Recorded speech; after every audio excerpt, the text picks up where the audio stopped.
Senator Sotsi, kindly take your seat. Honorable Senators, I will now propose the question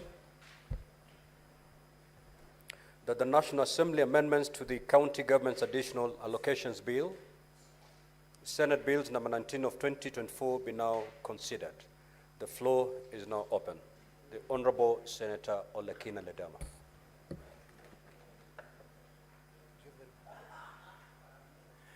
Thank you, Mr. Speaker. Mr. Speaker, let me begin by saying that this House shall fight for devolution. You know, it's a bit hypocritical that in this era, we are talking about devolution, devolving funds to our counties, talking about accountability. Senator Yet, Fernande, Mr. Speaker, may the Senator Fonaro be heard in silence. It seems as though the national government, perpetuated by the National Assembly, is eager to make sure that they deny county governments money. Mr. Speaker,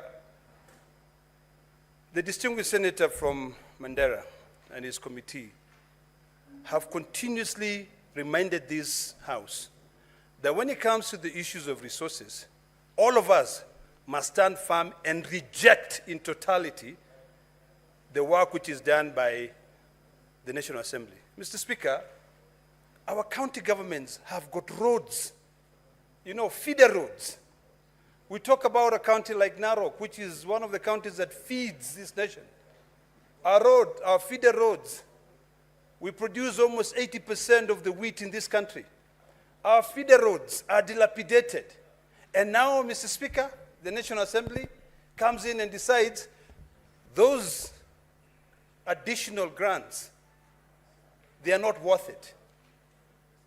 Seriously, I think somebody has got to drill some sense into the minds of our colleagues in the National Assembly who are really negating on their role. It doesn't matter whether you represent citizens from the National Assembly or from the county. Ultimately, the county governments are the ones that will develop this nation. So, Mr. Speaker, I want to beseech all of us that the road maintenance levy fund is very, very important. This is a fund that has continued to help our communities.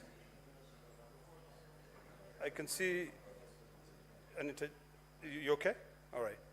So I think all of us sitting here, you need to remember Article 123. You vote by delegation. You need to remember that if you come here and not think about your county will continue suffering. As long as I'm here and God has given me air to breathe, I will always make sure that I fight for more monies to go to my counties. Because I want to see roads from Mount Narok being repaired. When you go there, you'll find that counties will tell you, we have no money to fix these roads because the National Assembly has removed these roads. So this is the time that we now redefine devolution. What is devolution? Every time we sit here and we lament, and then when a motion comes from the National Assembly, we are quick to pass it. This is an opportunity for us to be able to put our foot down, even for those who will go into mediation, because I want to persuade all of us here that we reject those amendments in totality. When you go into mediation, you put your foot down, because if we cannot fix our county government's roads, then what else are we doing? Mr. Speaker, there are counties that are still struggling to be able to build their county headquarters. There are grants there to support these counties to be able to complete these county headquarters. There are counties also that, I remember Senator Faki came here, we moved a motion, we agreed to allocate Mombasa a few more resources for them to be able to build their sports complex there. I think we need to ask ourselves whether everything should be concentrated in the national government and what impact that will have in the communities. We talk about all funds, you know, come into the issue of revenue share. They want to reduce that. Division of revenue, you know, I've never seen anywhere where we are talking about amendments when there is a law which is in existence. You know, now our counties are crying. They have no money for anything. Sometimes you find that even doctors are going on strike. And then when you follow the doctor, the governors will tell you, we have no money to pay them. You know?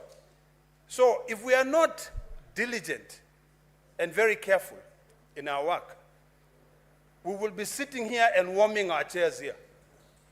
So from today, I want to beseech all of you that any time when you see a bill coming from the National Assembly that has got to do with resources, think of it as a problem and you have a hammer, you know, and think of it as a nail, just hammer it down, poop, so that we can move forward, knowing that these distinguished men and women will fight for their counties. If we do not fight for our counties, even the future generations will laugh at us. What were all those old men doing there? You know, they'll be pointing at the bullfighter and saying, bullfighter, you know, what were you fighting for? You could not be able to help me get a road. Do you know, Mr. Speaker, yesterday I saw a statistics of how many houses are built out of mud in this country. It was very sad that my own county of Narok, 60% of homesteads are built out of mud. You know, when are we going to be able to leapfrog and do away with Stone Age issues? You know, our forefathers lived in mud houses. Even us now in the 21st century, we are still wearing good designer suits and everything, and our people are still living in mud houses. Come on. You know, there's a ripple effect. If the road is bad, there's no development in that area. You know, if there are no money to build county headquarters, people will just be living there not thinking about how to develop. So in a few words, Mr. Speaker, it is imperative that all of us here, and especially head of delegations, when you're sitting down, you should have a clear picture of your county. In fact, when you sit there, in all your urban areas, you should have a spatial plan. What does my county look like? How many buildings are there? How many roads are there? You know, if you go to your sub-counties, how many feeder roads are there? That is when you will know that it behooves you to fight hard so that not a single penny is deducted from those funds. You cannot remove those funds. You know, recently, Mr. Speaker, we were being told that in the budget committee of the National Assembly, that our colleagues there will make sure that their constituencies have a lot of money, you know, and they'll fight for it. You know, I'm sure my sister Paris was a member of parliament back then. She would be like, she'd want to be in that budget committee to make sure that some money goes to Kajiado. You know, but now, my sister, you are here in the Senate. You know, those people will still want money for themselves. Now you, what will happen to you? They will deduct the little money which is going into counties.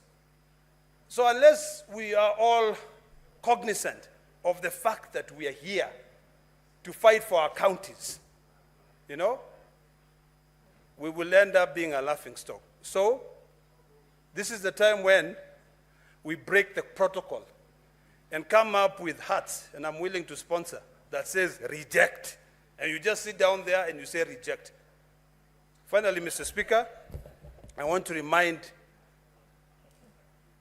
all those who, I'm sure I believe, will eventually go to the mediation committee, that you have a duty. When you go back home and you drive your car, you're lucky, you can drive an SUV. There are those people who are stuck in a pro box or in a boda in a dilapidated road.